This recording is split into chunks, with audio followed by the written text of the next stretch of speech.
ইলিশ মাছের মাথা দিয়ে কচুর তরকারি করব। আচ্ছা, বাসনটা একবার দেখিয়ে নিই। একদম শুকনো পরিষ্কার বাসন। তো এই বাসনটাতে, এটা আমাদের অ্যাময় কুইনের 2 লিটারের বাসনটা আমি বসালাম। তো আমি এই বাসনটাতে ওলের তরকারি করব ইলিশ মাছের মাথা দিয়ে। তো ইলিশ মাছের মাথা যেহেতু, এবং তেল আছে, ইলিশ মাছের তেল, কালকে ইলিশ মাছ রান্না করেছিলাম। তো আমি যেহেতু ওইখানে ইলিশ মাছের মাথা তেলে ওদের তেল আছেই, সেই জন্য আমি এই ওলের তরকারিটা করব একেবারে তেল ছাড়া। কেন অতিরিক্ত তেল খাবো না। আমাদের এই কুইন বাসনটা আমাদের এই জন্যই নেওয়া। একটু জল ছিল না, দেখা যাচ্ছে কোনো জল ছিল না। ধুয়ে সবজি ধুয়ে আমি এটাতে রেখেছিলাম। তো আমি এটা ছেড়ে দিলাম, ওল আর কচু একসঙ্গে ছেড়ে দিলাম। এবার এটাকে আমি আমাদের এই বাসনটির যে ঢাকা, সেই ঢাকাটি দিয়ে দেবো। হ্যাঁ, আরেকটা জিনিস খেয়াল রাখতে হবে, আমায় কিন্তু ফ্লেমটা সিমে দিয়ে রাখতে হবে। এই বাসনটা ধর্মটাই হচ্ছে এইটা, যে আমি খুব সিমে রান্না করতে পারবো, খুব সিমে রান্না করবো, অথচ আমার তাড়াতাড়ি হবে। এর অপটিমাম সিস্টেমের জন্য এটা সম্ভব হয়। একবার দেখিয়ে নিই। আমি সবজিগুলো ছেড়েছি,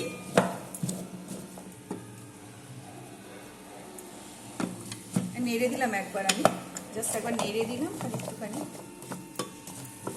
ওল কচু সব জায়গায় সমান হয়ে যাওয়ার জন্য আমি ঢাকা দিয়ে রেখে দিলাম। ঢাকা দিয়ে রাখার পরে আমি এখানে দেখব, ওই আমাকে জানান দেবে যে এবার এটা নাড়াতে হবে বা কিছু। আমার কোনো এর জন্য ওরিড হতে হবে না, চিন্তার কোনো বিষয় নেই। এই বাসনটাই আমাকে জানান দেবে যে তুমি এবার একটু নাড়িয়ে চাড়িয়ে দাও, যে আমি অনেকটা প্রায় রান্না হচ্ছি। এটাই হচ্ছে বাসনের মজার জিনিস। আমি বাসনটাতে তেল ছাড়া, সম্পূর্ণ তেল ছাড়া ওল আর কচু দিয়ে দিয়েছি। ঢাকাটা বারবার তুলবো না। ওর অপারেটিং সিস্টেমের জন্য হিটটা চারপাশে ছড়িয়ে পুরো ওপর পর্যন্ত ছড়িয়ে দেবে। তার ফলেই একমাত্র খুব তাড়াতাড়ি রান্না হবে। আর তেল ছাড়া আমি যে কিভাবে এটা রান্না করছি, আমি স্টেপ বাই স্টেপ আপনাদের দেখাচ্ছি। ঠিক 5 মিনিট পরে দেখুন, এই ঢাকাটা যেটা দিয়েছি আমি, ঢাকাটা খুব ইজিলি মুভ করছে। তার মানে ও আমাকে বলে দিচ্ছে যে ভেতরে স্টিমটা খুব সুন্দরভাবে চারপাশে ছড়িয়ে গিয়ে জিনিসটাকে খুব ভালো সেদ্ধ মতন ভাজা করে এসছে। তো আমি ঢাকাটা তুললাম, সরি ভাবটা। আচ্ছা, এবার দেখি একটুখানি, আমি খুব ক্লোজ এসে দেখি প্রতিটা সবজির গায়ে কি সুন্দর তেল তেল হয়ে আছে, তেল জল টাইপের হয়ে আছে। মানে সবজির নিজস্ব জল, নিজস্ব তেল, হ্যাঁ, সেটাই আর কি ও তুলে নিয়ে এসছে। এটাই হচ্ছে বাসনটার গুণ। আপনাকে এক্সট্রা তেল, এক্সট্রা জল দিয়ে রান্না করতে হবে না, যার ফলে আপনার গ্যাস নষ্টও হবে না। আর এক্সট্রা তেল খেয়ে শরীর খারাপ করার কোনো দরকার নেই। আর দেখুন কত ইজিলি এটা মুভ করাতে পারছি, কোনো রকম তেল জল ছাড়াই। কি সুন্দর বাসন, প্রতিটা সবজির গায়ে যেন জল জল মনে হচ্ছে যেন তেল দেওয়া হয়েছে। এত সুন্দরভাবে প্রতিটা সবজির গায়ে তেল জল মতন লেগে আছে। তো আমার অল্প অল্প ভাজা মতন হয়ে গেছে। তো আমি এবারে অল্প নুন হলুদ দিয়ে দেবো।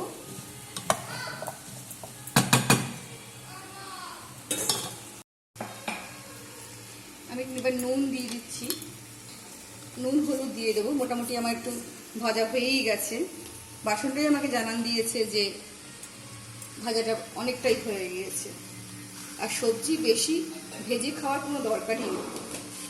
সবজি বাসনটাতে দেওয়ার পরে আমি মিনিট 27 পরে আমি সবজিটা নাড়াচ্ছি, কেননা ওটা মুভ করছিল, ভেতরে যে স্টিম তৈরি হয়ে সবজিটা অনেকটা সেদ্ধ হয়ে গেছে সেটাও জানান দিচ্ছিল। এটা ওর অপটিক্যাল সিস্টেমের জন্যই সম্ভব। ভেতর থেকে ও বাষ্পটাকে নিয়ে সুন্দরভাবে এটা ভিটালক সিস্টেমের জন্য ওটাকে ও ধরে রাখে, ভেতরকার কোনো খাদ্যগুণ বাইরে বার করে না। আমি আবার যেহেতু অল্প সেদ্ধ হওয়া বাকি আছে, আমি আবার ঢাকা দিয়ে দিলাম। কোনো রকম জল ঠল দিইনি, কোনো মশলাও এখনো দিইনি। আমি বিশেষ কোনো মশলা ইউজও করব না, সামান্য জিরে গুঁড়ো দেবো, কারণ এক সবজির যে নিজস্ব খাবারের টেস্ট আমার এই বাসনের জন্য এত বেশি ভালো সুন্দর পাই, অতিরিক্ত মশলারও খুব একটা দরকার পড়ে না। যাকে আমি ঢাকা দিয়ে দিচ্ছি, নুন হলুদ দিয়েছি, এবার ঢাকা দিয়ে দিচ্ছি। আমি তখনই এই যে বাসন দেখুন কত সুন্দর ঢাকাটা, এত ভারী ঢাকাটা মুভ করছে। এটা একটা প্রমাণ দেয় যে ও বলে আমি অনেকটা হয়ে এসেছি, আমাকে এবার নাড়াচাড়া করতে পারো বা কিছু। হ্যাঁ, এটা এই যে দুটো বাসনের মাঝখানে ও এয়ারটাকে ধরে রেখে দিয়ে এই মুভ করা সিস্টেমটাকে তৈরি করে দেয়। আসলে ও সবজির যে খাদ্যগুণগুলো সব ওগুলো আটকে রেখে দেয়। দেখুন কত সুন্দর আমি মুভ করাচ্ছি। একটু হলুদ গুণ দিয়েছিলাম, দেখিয়েছি আপনাদের। এবারে আমি আমার তেঁতুলের, যেহেতু ওল তো একটু ফুটোতে পারে, তো আমি একটু তেঁতুল গোলা জল দিয়ে দেবো। আর দরকার ছাড়া আমি অতিরিক্ত একটুও জল দেব না। এই কারণেই দেব না, আমার অতিরিক্ত জল দিয়ে গ্যাস নষ্ট করার কোনো দরকার নেই। আমি দেখব এই যে সামান্য একটুখানি জল দিলাম, দেখতেই পেলেন, ওই জলেই আমার পুরো সবজি, ওল তো সেদ্ধ করতে অনেকে প্রেশার কুকারে সেদ্ধ করে নেয় আর কি। তো যাই হোক, আমার সে সমস্ত কোনো কিছু করতে লাগবে, ওই সামান্য একটু যে জল দিয়েছি ওতেই ও রান্না হয়ে যাবে, সেদ্ধ হয়ে যাবে। তারপর যদি দরকার পড়ে আমার একটু মাখা মাখা করার জন্য জল দরকার পড়ে, যদি সেটা আমার দেখে আমি সামান্য দিয়ে দেবো। অতিরিক্ত জল দিয়ে বা সেটাকে আমি অতিরিক্ত জল, এই দেখা যাচ্ছে সামান্য একটু জল দেখা যাচ্ছে হয়তো, হ্যাঁ হ্যাঁ, এই জলটুকুতেই ওর পুরো তৈরি সেদ্ধ হয়ে যাবে। এই সবজিটা তো ডুবে নেই জলে, তাহলে কি করে সেদ্ধ হবে? দেখাচ্ছি সেদ্ধ হচ্ছে কিনা। আসলে এই বাসনটার এমনভাবে টেম্পারেচারটাকে চারপাশে ছড়িয়ে দেয় নিচ থেকে উপর পর্যন্ত, তার ফলে সমস্ত জিনিস খুব তাড়াতাড়ি সেদ্ধ হয়ে যায় এবং খুব অল্প পরিমাণ জলেই হয়ে যায়। তার ফলে গ্যাস খরচা আমার কম হয়। আর হয়তো খাবারে জল দিলে কি হয়, স্বাদ নষ্ট হয়ে যায়, তো সেটাও আমার হয় না। ফলে খাবারের স্বাদ যেমনটি তেমন থাকে, যেমন সবজি। তবে হ্যাঁ, সবজি যদি একবারে শুটকো একটা বাইরে থেকে জিনিস নিয়ে এসে আমি মনে করি যে না আমি এখানে রান্না করব, কোথায় কি কেমন হলো, না, সবজি যেন তাজা হয়, একটু খেয়াল রাখতে হবে। সবজি তাজা হলে সবচেয়ে খুব ভালো। মাছ ভাজার ক্ষেত্রে অন্য বাসন হচ্ছে আমাদের কুইনের এই বাসনটি আমি ব্যবহার করি। তো এটাতে আমি আজকে মাছও ভাজবো, তো সেটা আলাদা বিষয়। কিন্তু এখানে আমি এটাতে তরকারি করি, তো একই প্রত্যেকটা বিষয়ের ক্ষেত্রে কতটা গরম হয়ে গেছে, সিমে দেওয়া আছে অথচ একদম সিমে, কতটা গরম হয়ে গেছে। একটু পরেই আমি দেখতে পাবো এটা কত এখন আমি এটাকে মুভ করাতে পারছি না, মানে মোটে নাড়াতেই পারছি না, মানে নাড়াতে কত কষ্ট হচ্ছে আমার। আবার এবার নড়ছে, এবার দেখুন আবার কত সুন্দর নড়ছে। ও এইভাবে টেম্পারেচারটাকে চারপাশে সুন্দরভাবে ছড়িয়ে দেয়, তার ফলে আসলে গ্যাসটা খরচা কম হয়। খাবারে জল ঠল সেগুলো দিতে কম লাগে, তেল জল সবই কম দিতে লাগে। খাবারের স্বাদটা সেই জন্য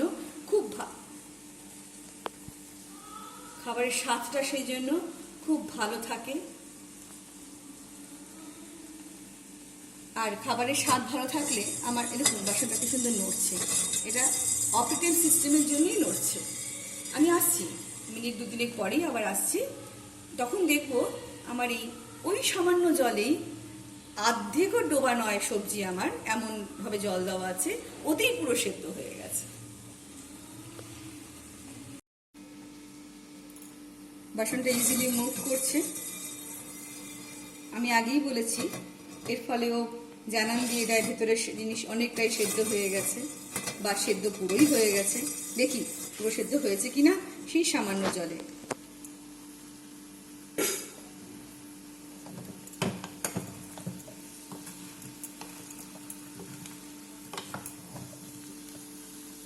আচ্ছা, ওল তুলে দেখি, একেবারে সুন্দর সেদ্ধ হয়ে গেছে। সরি,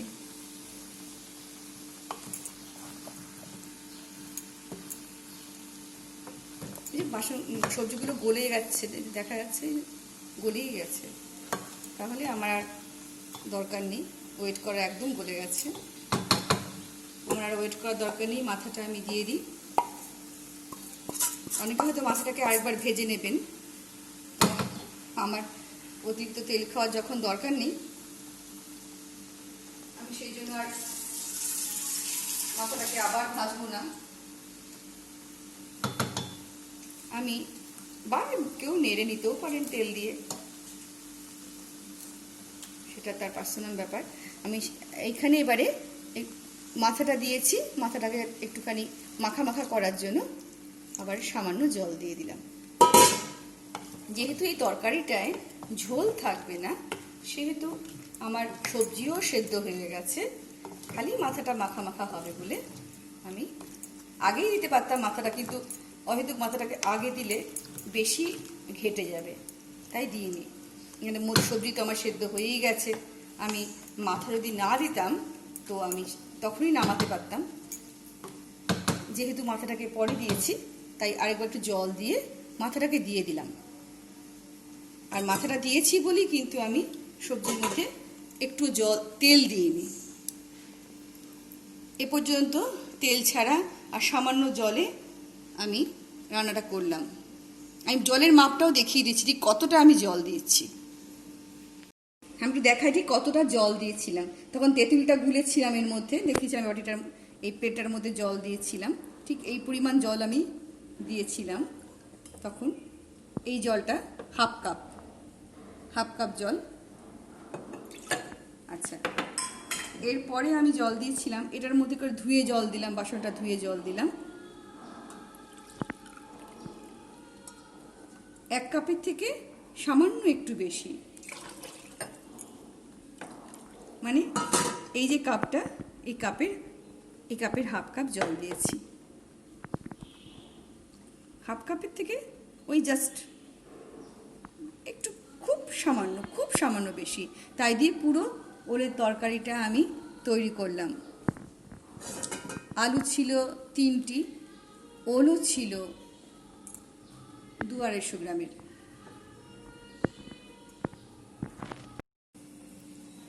বাসনটা যখন একেবারে এটা ইজি মুভ করছে, তো কোনো সময় বাসনটা পুরো এয়ার টাইট হয়ে একেবারে লক হয়ে যায়, এটাকে তখন আর নাড়ানোই যায় না। তারপরে নিজেই আবার স্টিমের ছাড়ার জন্য একটা এয়ার গ্যাপ তৈরি করে দুটো বাসনের মধ্যে, ঢাকাটা এবং বাসনটার পাত্রটার মধ্যে দিয়ে, তখন ইজিলি মুভ করা যায়, এবং সেটাই ও বলে দেয় যে আমার রান্না কিন্তু হয়ে এসেছে বা হয়ে গেছে। তো আমার রান্না মনে হচ্ছে হয়ে গেছে। আমি একটু মাথাগুলোকে একটুখানি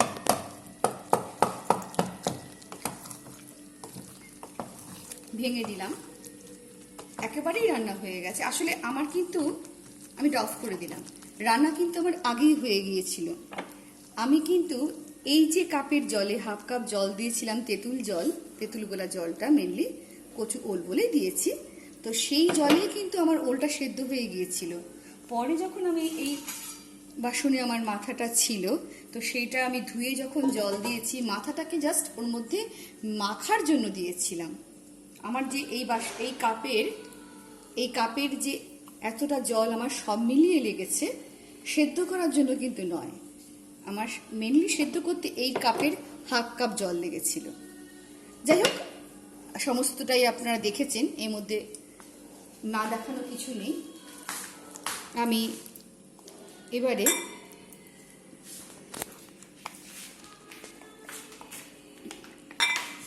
ঢেলে ফেলছি। খুব সুন্দরভাবে মাখা মাখা হয়ে পুরো তরকারি তৈরি হয়ে গেছে।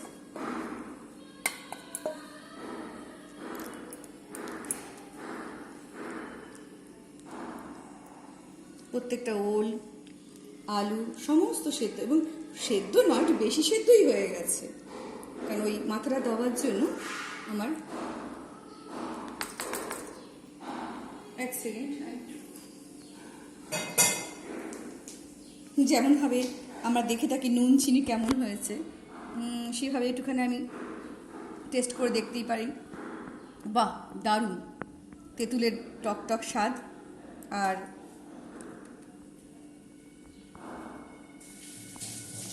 তেঁতুলের টক টক স্বাদ, ইলিশ মাছের গন্ধ সম্পূর্ণ দিয়ে তৈরি হয়ে গেল আমার ওলের তরকারি।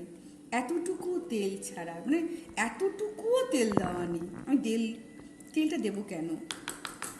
আমার যদি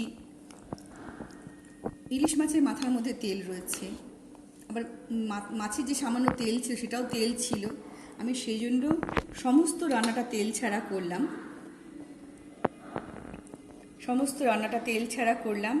করে এত সুন্দর একটা রান্না তৈরি হলো। এতটুকু তেল না দেওয়ার জন্য যে কোনো রকম আমার বাসনে কোনো রকম সমস্যা তৈরি করা কোনো কিচ্ছু নেই। আর বাসনে যেহেতু তেল ঠেল অতিরিক্ত দেওয়া হয় না বলে বাসনটা খুব সুন্দর পরিষ্কারও করা যায় খুব তাড়াতাড়ি। এবং মাত্র আপনারা দেখতেই পেলেন, মানে পরিষ্কারভাবে যদি বলতে হয়, 1/2 কাপ জলেই পুরো সবজি সেদ্ধ হয়ে গিয়েছিল।